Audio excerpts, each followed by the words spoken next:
बहराइच के युद्ध में मार गिराया था, लेकिन राजा सुहेलदेव को भुला दिया गया। इतिहास लिखने वाले गजनियों को याद ही नहीं रहा कि इसके बारे में भी लिखना है, इनके बारे में भी लिखना है, जबकि सालार मसूद की मजार बना दी गई।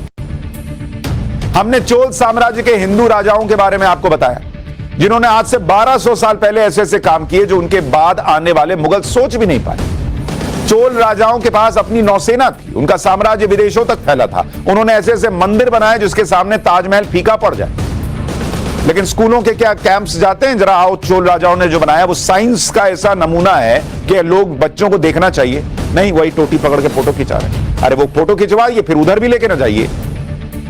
कल ही मैंने आपको लचित बोरफुकन के बारे में बताया, जो असम के अहोम साम्राज्य के सेनापति थे और जिन्होंने औरंगजेब की सेना को असम से भगाया था।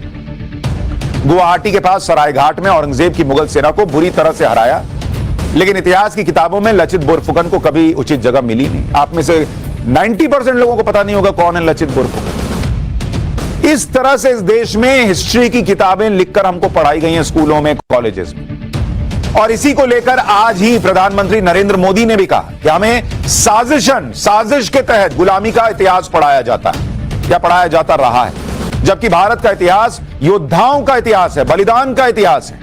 एक बार प्रधानमंत्री को सुन लीजिए, फिर आज मैं आपको वीर योद्धा जिन्हें बताया गया उनके बारे में भी बताऊंगा।